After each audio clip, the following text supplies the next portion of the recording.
Aliens from outer space are threatening to invade Earth, and everyone looks to Superman for help. But this time, something goes wrong, and Superman is defeated. If the Man of Steel cannot save Earth, what is going to happen?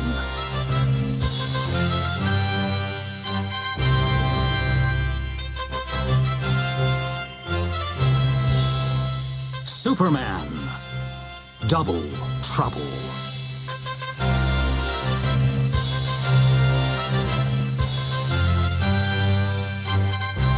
One Tuesday afternoon in mid-July, reporters and photographers crowded to the windows of the Daily Planet to look up at the sky.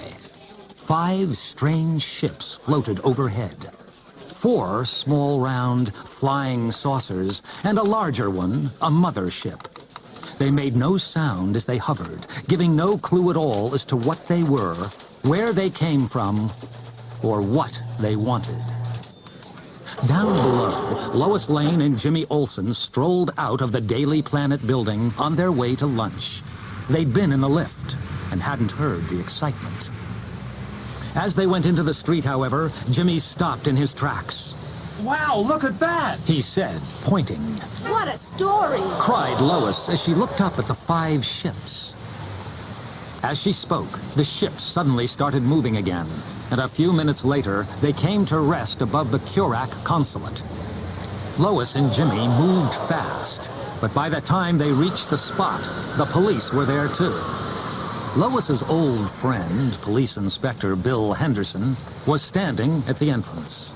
What do these flying saucers want, Bill? Asked Lois. I wish I knew. He replied. I must admit I'd feel a lot better if Superman would show up. Just then, a strange metallic voice came from the mothership with a message of pure evil. Attention, people of Earth. We are invaders from the planet Losendia.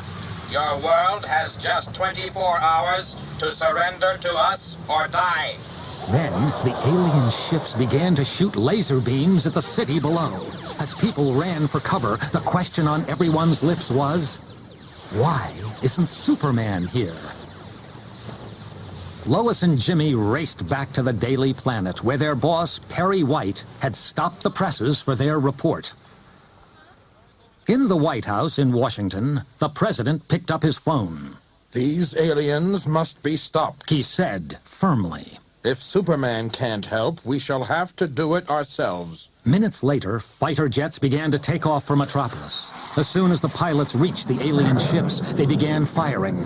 But a protective force field round the strange ships kept the missiles from finding their targets.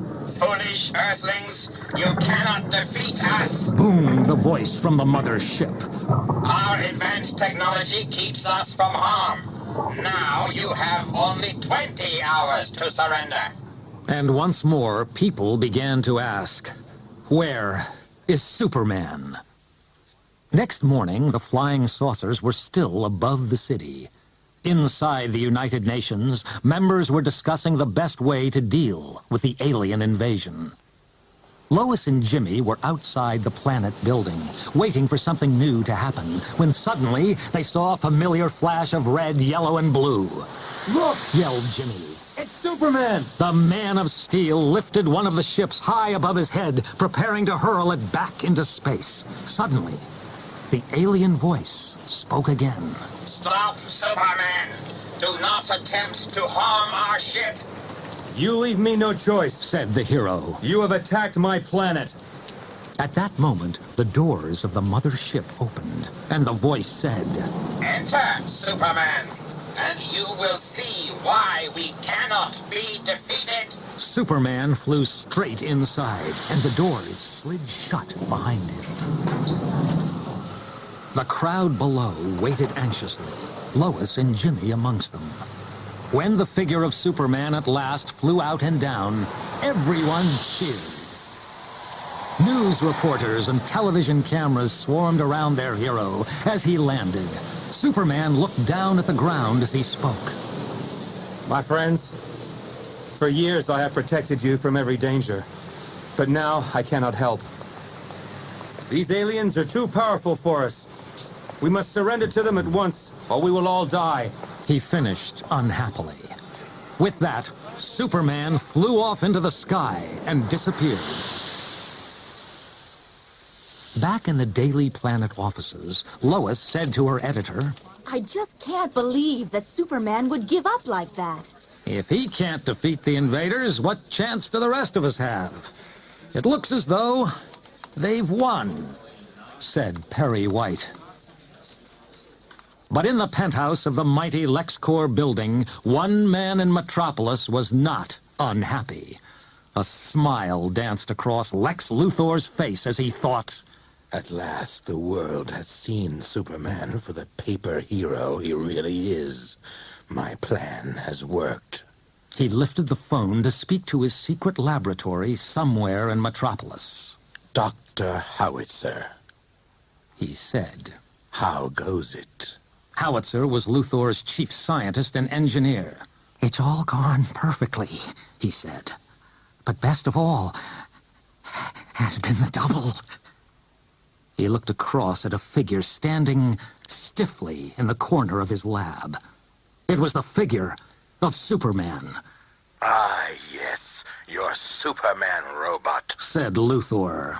Now that we've destroyed Superman's reputation, we will soon control the world as well.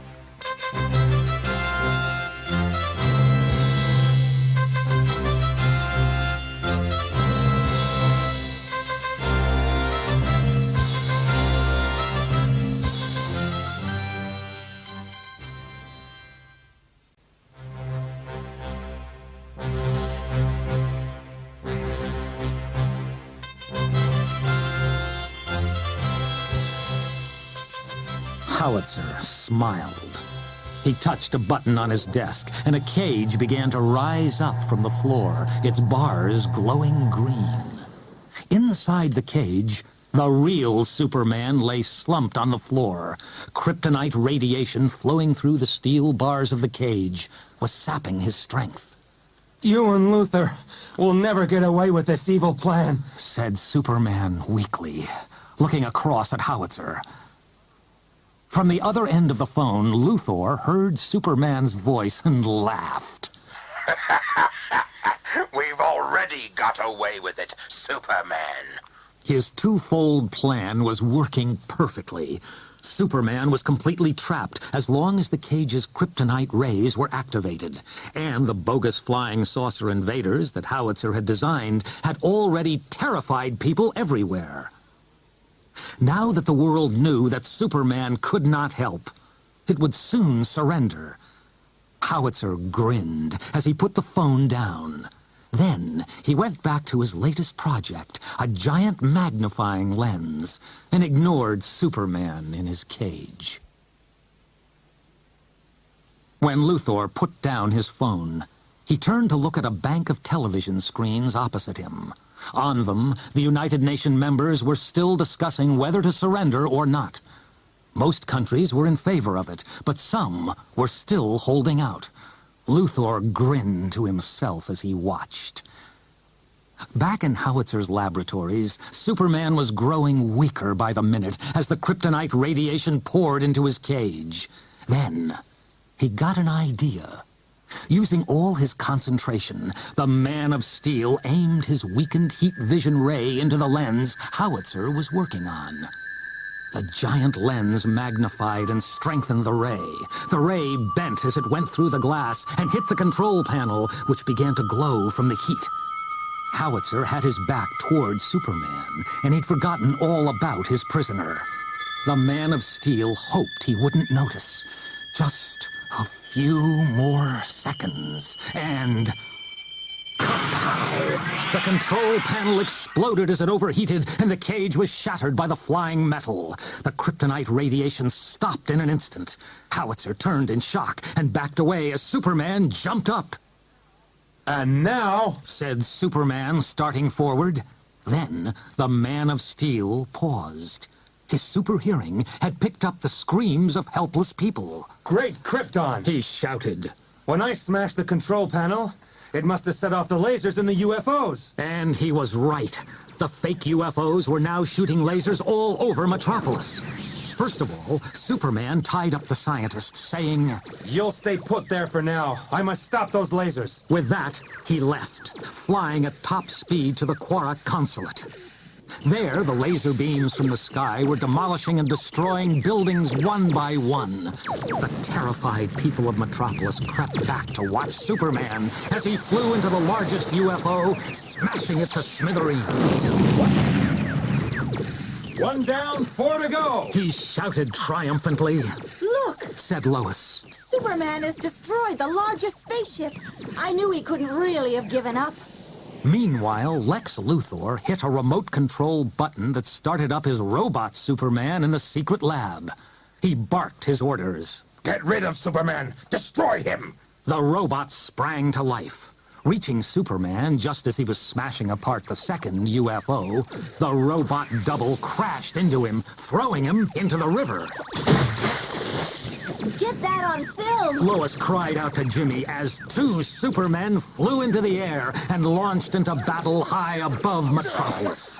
While they fought, the other flying saucers continued to fire lasers at the streets below. As the battle raged to and fro, the watching crowd realized the truth. Those ships weren't alien. Superman never surrendered at all. It must have been that imposter who's fighting him now. High above them, Superman grabbed the robot double and hurled him into one of the alien ships. The ship exploded into 1,000 pieces over the river, and so did the robot version of Superman. Wow! Exclaimed Jimmy. The phony Superman was a robot! Finally, with the robot and the third ship destroyed, Superman crashed the other two alien ships together. The invasion was over, and everyone realized that Superman had not let them down. He was their hero once more. Superman flew to Luthor's office, taking the scientist howitzer with him. Luthor, He shouted, your scientist is going to jail, and I won't rest until the day I can put you there as well. Luthor shrugged. No chance, Superman. Howitzer's got nothing to do with me. I fired him last year. He said calmly. Later, in the Daily Planet offices, Lois Lane typed up the true story of Superman's struggle against the saucers. Just then, Clark Kent walked into the room. Clark, where have you been? Me, Lois? I was just covering the story from a different angle. He said with a grin. Things were back to normal again.